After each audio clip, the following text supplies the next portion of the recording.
네, 개장 전에 꼭 필요한 정보를 모아보는 토마토 모닝 빅데이터 시간입니다. 어제는 양시장 모두 강한 흐름으로 장을 마쳤습니다. 코스피 지수도 큰 폭으로 반등한 가운데 코스닥 지수 같은 경우 700포인트 선을 회복을 했는데요. 이 안에서 외국인과 기관의 수급도 함께 살펴보시죠. 먼저 코스피 시장부터 살펴보겠습니다. 네, 코스피 시장에서 외국인은 이번에도 LG 에너지 솔루션, 그리고 삼성 SDI, LG 화학까지 2차전지 셋업체들을 대거로 매수했습니다. 특히 LG 화학 같은 경우에는 이번에 3분기 호실적을 기록을 했는데요. 특징주 가서 더 자세하게 짚어보도록 하겠고요. 아래로 보시면 삼성전자 그리고 하나솔루션까지도 외국인의 장바구니에 담겼습니다. 우선 하나솔루션 같은 경우에는 3거래일 만에 반등을 했는데요. 미국발 훈풍이 불어들었습니다. 미국에서 청정 에너지 업체인 퍼스트솔라의 주가가 폭등을 했는데 뱅크 오브 아메리카 쪽에서는 IRA 법안의 시행으로 인해서 미국의 유일한 이 대형 태양광 제조업체인 퍼스트솔라가 수혜를 입을 것이라고 분석했는데요. 이에 따라서 하나솔루션 쪽으로도 투자 심리가 개선이 되면서 외국인의 매수세가 유입이 됐습니다. 네, 기관 살펴보겠습니다. 기관 삼성전자 가장 많이 담았고요. 호실적을 기록한 LG화학 그리고 LG에너지 솔루션 쪽으로도 관심을 보였습니다. 아래로 보시면 현대건설과 포스코홀딩스도 있는데요. 현대건설 같은 경우에도 어제 큰 폭으로 올랐습니다. 6% 넘는 급등 흐름을 나타냈는데 네옴시티 관련한 기대감을 받았습니다. 이 부분은 코스닥 시장 가서 더 자세하게 설명해 드리겠습니다. 네, 매도한 종목들도 함께 살펴보겠습니다. 외국인이 네이버와 카카오 같은 플랫폼주들을 일제히 다 팔았습니다. 우선은 카카오가 보합권에서 마무리를 했고요. 이 플랫폼주들 최근에 나스닥이 오르게 되면서 다시 한번 관심이 쏠렸던 종목인데 외국인은 바로 차익 실현 움직임을 나타냈고요. 또 LG 이노텍 같은 경우에도 애플이 호실적을 발표하면서 잠깐 탄력을 받았던 종목입니다만 외국인이 발빠르게 움직이면서 차익 실현을 나타냈습니다. 아래로 고려아연과 KB금융도 있는데요. 이 고려아연 같은 경우에는 최근에 경기 부진의 실적 악화 우려감을 갖고 있던 종목입니다. 참고해 보시면 좋을 것 같고요. 또 금리 인상의 수혜주로 꼽히고 있는 이 금융주들 최근에는 힘을 받지 못합니다. KB금융도 외국인의 매도세가 빠져나갔습니다. 네, 기관 보시면 LG 이노텍 함께 다 판 종목이고요. 원전과 네옴시티 관련한 모멘텀을 안고 있는 종목이죠. 네, 두산 에너빌리티 쪽에서도 수익을 실현했습니다. 아래로 보시면 셀트리온이 있는데요. 이 셀트리온 그 전날까지만 하더라도 이 그룹주들이 일제히 상승을 했습니다. 호실적 기대감에 상승을 했는데 기관은 다시 한번 팔았고요. 아래로 KT와 삼성전기까지도 매도세가 포착됐습니다. 네, 코스피 시장에서의 특징주 함께 살펴보겠습니다.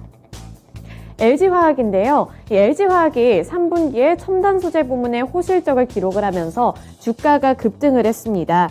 이 LG화학 같은 경우에는 11% 넘게 오르면서 장을 마쳤는데요. 외국인도 5거래일 중에 매수 강도를 높이고 있습니다. 지난달 31일 LG화학은 올해 3분기 연결기준 매출액이 14조 1,777억 원, 영업이익이 9,012억 원으로 집계됐다고 공시했는데요. 전년 동기 대비 매출은 33.8% 늘어났고요. 영업이익 같은 경우에도 23.9% 증가했습니다. 또 전분기와 대비했을 때도 매출이 15.8% 증가한 가운데 영업이익 역시 2.6% 증가를 했습니다. 이 LG화학의 실적 개선 배경으로는 첨단 소재와 LG 에너지 솔루션 사업 부문이 주요 요인으로 꼽히고 있는데 석유화학이 부진했지만 이러한 첨단 소재 부분에서 호실적을 기록하면서 LG화학이 큰 관심을 받았습니다.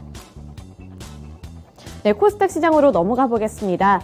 코스닥 시장에서 외국인은 LNF를 가장 많이 사들였습니다. 그리고 LNF뿐만 아니라 2차전지 관련 종목들을 대체적으로 많이 매수했는데요. 그 중에서도 이번에 나노 신소재도 있습니다. 나노 신소재 쪽으로도 외국인의 매수세 들어왔고요.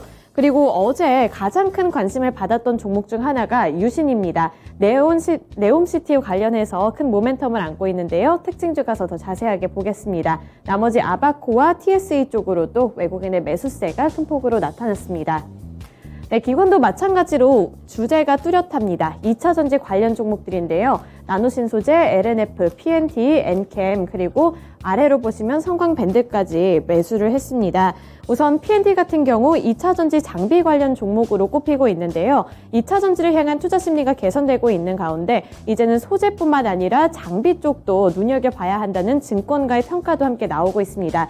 PNT 쪽으로 기관의 수급이 들어왔고요. 또 엔캠 같은 경우에도 탄산 리튬 관련 종목으로 2차전지주로 엮이고 있습니다.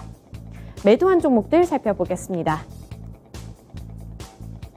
외국인이 2차전지 소재 쪽에서 좀 많이 팔았습니다. 에코프로-BM, 에코프로가 있고요. 또 인터넷 플랫폼 관련해서는 아프리카TV 이번에 차익 실현 움직임 나타냈습니다. 아래로 제약바이오주들도 있는데요. ST팜, HLB가 대표적인 종목입니다. 우선 ST팜이 실적 부진 영향에 급락을 했습니다. 어제 보시면 8%대 급락세를 나타냈는데요. 이 올해 3분기 영업이익이 전년 동기 대비 41.6% 하락을 했습니다. 따라서 45억 원으로 집계되면서 시장의 컨센서스를 하회했고요. 이에 따라 투자 심리 많이 약화됐습니다.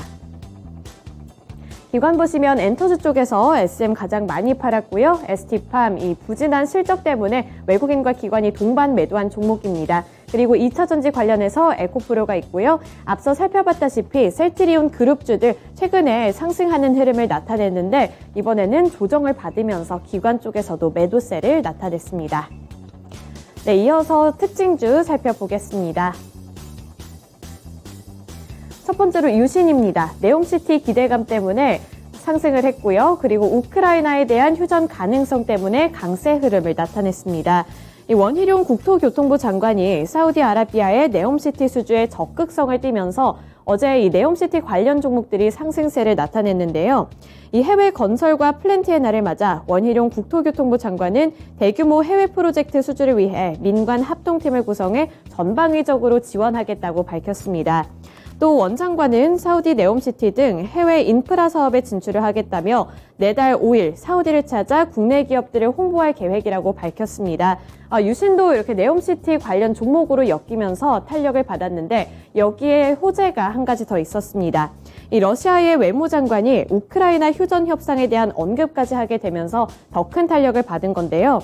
이 러시아 외무장관은 서방이 대화를 주선해달라는 요청이 있을 경우에는 이를 받아들일 준비가 되어 있다며 러시아와 서방 간의 협상 가능성에 대해 논의를 했습니다. 이 유신 같은 경우에는 교통수송, 도로, 그리고 수자원 등의 사업을 추진하는 기업으로 우크라이나 재건주뿐만 아니라 네옴시티 관련 종목으로도 꼽히고 있습니다. 어제 두 자릿수대 상승률을 나타냈습니다. 네, 마지막으로 오늘 주요 일정까지 함께 보겠습니다. 네, 첫 번째로 11월 FOMC 회의 및 파월 연준 의장의 기자회견이 있습니다.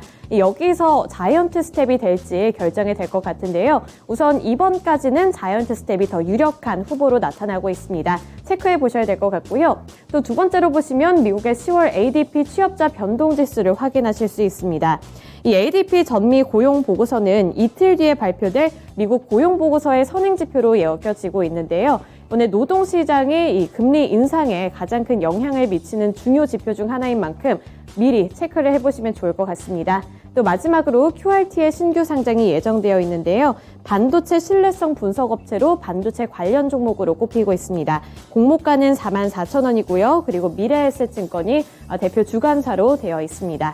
네, 이렇게 주요 일정까지 함께 살펴봤고요. 오늘도 성공 투자하시기를 기원하겠습니다. 지금까지 토마토 모닝 빅데이터 시간이었습니다.